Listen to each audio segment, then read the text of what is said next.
Yo guys, welcome back to another video. Today we're going to be doing another book review. This time it's a long time coming, and that is going to be The Shadow of the Gods by Gwynne.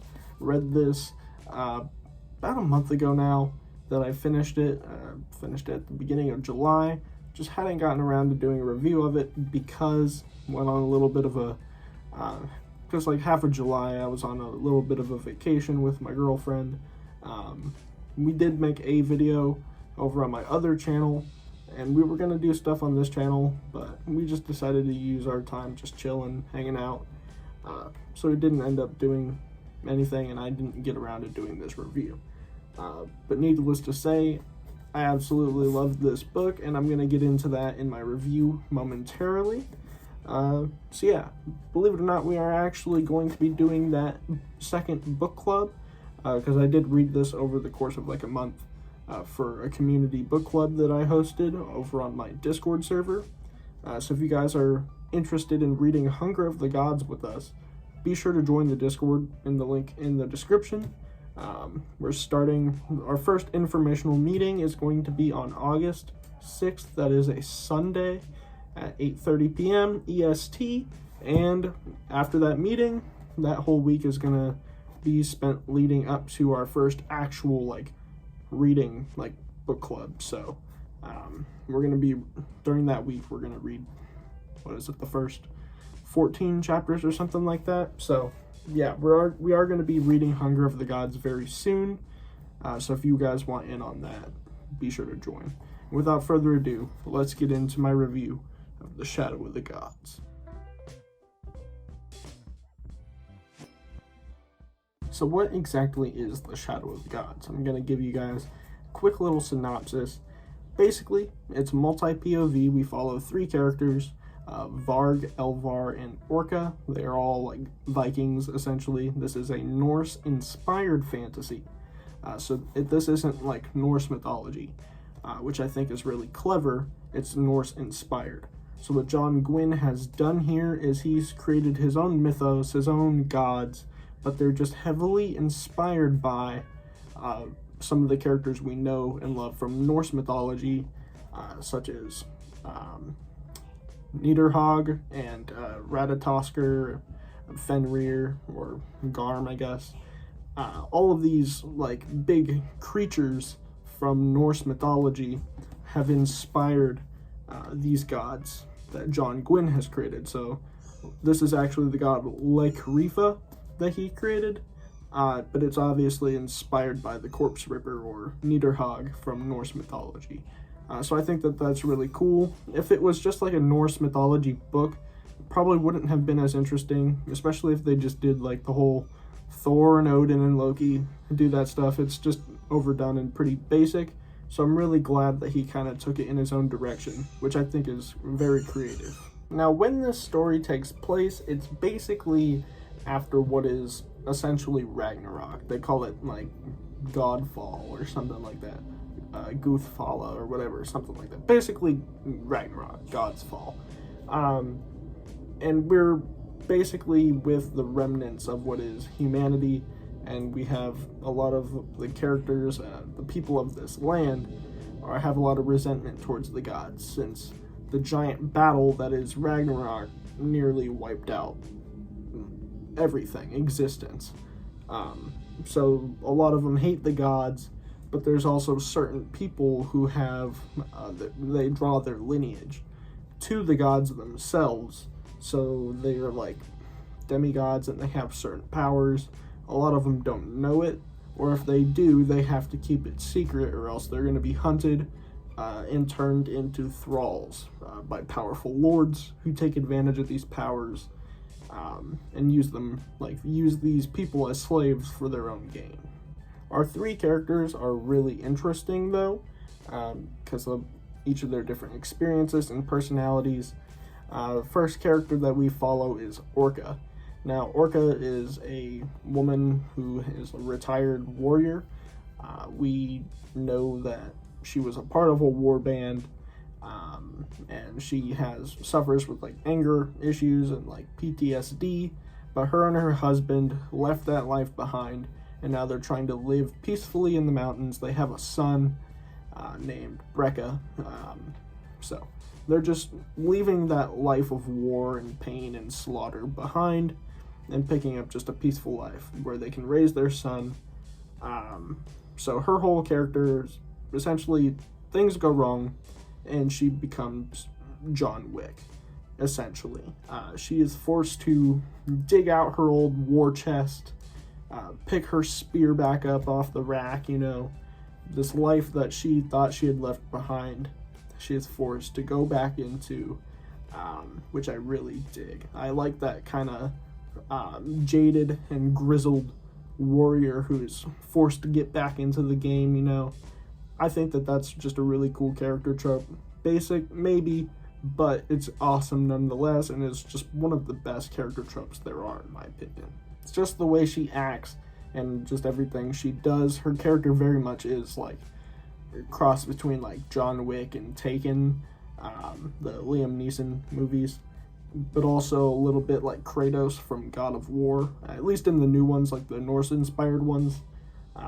She reminds me a lot of Kratos, especially with her relationship with her son Brekka, who's kind of almost like Atreus in this instance.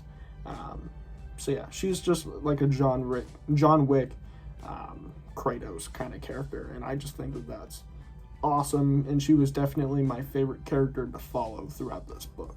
The second character is Varg. Now, Varg was an escaped slave. We don't know exactly who his parents were in the beginning here, and his parents basically sold him off for drinking money or food or whatever. Him and his sister. Basically, when he was a slave, he would fight in the pits for money, which would go to his slave master, because his slave master saw just how good of a fighter he was and was like, all right, I can capitalize off of this.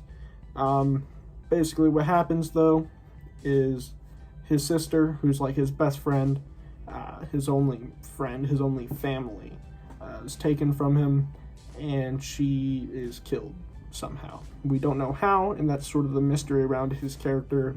His goal is to find out how his sister died, because she was sold off to some other person, and somehow he could feel in his bones that she had died. So what happens is he goes into a blind rage, kills everybody pretty much, kills his slave master, and is now on the run. He's looking for a certain type of witch to perform what they call an Akal, which is a spell, like a ritual where one can see like the last moments of somebody's life, so that he can find out who killed his sister and take vengeance, pretty much. In order to find this specific type of person, he must join an elite band of Viking warriors called the Bloodsworn. Hence the name of the series, the Bloodsworn Saga. They're probably the most well-known band in all the land that rhymes. They take contracts to kill monsters and fight wars and stuff. They are mercenaries, and they're very famous. And so he has to try to fight for a spot in the Bloodsworn, so that he can, get closer to this witch, this woman who is a part of their group, and get the favor of their leader to perform this ritual, I guess. So that's just his whole character. He's an escaped slave who is learning how to become a warrior and everything that comes along with it. And the third character, Elvar, who in my opinion is probably the least interesting of the bunch. Her whole character is that she is escaped royalty, pretty much. She is a princess to like this big Viking city. Her father is a jarl or a king or something, and he had a life for her that he wanted her to have, marry her off to to the actual queen of the land. He wanted to marry her off to his son, but she was like, nah, I want to become a warrior. So she goes off and joins this group called the Battlegrim, and she has a companion, I forget the companion's name. I think is it Grend, I believe, who's just like this big burly dude who follows her around everywhere and is sworn to protect her. He kind of reminds me of the Hound from Game of Thrones, and she's almost like Joffrey, but not like personality-wise. I just mean that dynamic. Yeah, so she's part of this Battle Grim. This is, I guess, a minor-ish spoiler, but it's important to her storyline. They find out that there's this sacred land where the gods actually battled, and nobody has ever gone to this place, but there's supposed to be treasure everywhere, and just if you go there, you're going to take home a bunch of glory, and you're going to be well known. And they're all about like their battle fame and all that, right? Their reputation. So they find out this information, they figure out how to get there, because there's a certain person who has the secrets. They're the only person alive who has the secrets, which is why everybody is after them. So what they do is they go on a quest for treasure and glory. There's more to it than that, but just for the sake of avoiding spoilers, I'm not going to really go into it. So now I'm going to talk about more of the specific things that I did like about this book, more just specific details, way things were written. Firstly, I mean, everything I talked about Orca's character specifically. I love like John Wick and just revenge stories in general. So automatically, just from the get-go, her character kind of gravitated towards my liking. Same with Varg. His is very similar, yet very different. It's definitely almost the opposite of Orca in the sense that she is like a retired warrior, so she already has that experience and is forced to pass on that experience to others, while Varg is basically a newborn, right? At least in like terms of like warriors. He knows nothing, and so there's sort of this opposite, I guess what they would call juxtaposition, where he's brand new and she's retired and knows everything. So it's really cool to switch between those two characters, and you see that difference, and you also see Varg slowly progress as well.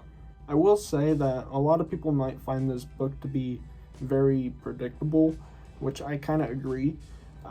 It is predictable, it's very tropey, and if you're familiar with, common story beats and character tropes, you might see a lot of things coming or where the plot is headed, which is something, might be a bit of a turnoff for a lot of people. However, I think that John Gwynne had executed it so well that, to me, the predictability of it and the tropes hardly matter. In fact, I'm one of those people, at least at the moment, because of my inexperience, or relative inexperience when it comes to novels at least, tropes and stuff don't really bother me. In fact, I think the familiarity of them is somewhat comforting. There are certain tropes that I really like. So even if it is a little bit predictable, as long as it's done well and executed correctly, which John Gwynne has in this book, it's not that big of a problem to me. So I will say, during the book club, me and my boy Bomb, we definitely predicted a lot of the big story beats in this book, but it was still very enjoyable throughout its entirety. And the last specific detail I did want to touch on, just because it's one of my favorite parts about this book, and I guess this series, is how they handled the gods, which I already kind of talked about before when I, explained it, and like the creativity behind that. But more specifically, how they handled demigods. I think it was really interesting. Obviously, the whole thing where it's like each of them has their own abilities, so it's very, if you've ever read like Percy Jackson or whatever, it's kind of like that, which is kind of, I don't know, not super cool in my opinion. It is like familiar because I read those when I was younger, but each, like, if your lineage is traced through this god, you have this specific power. But them being like animal gods, it's more not necessarily elemental, but more animalistic in what their powers are.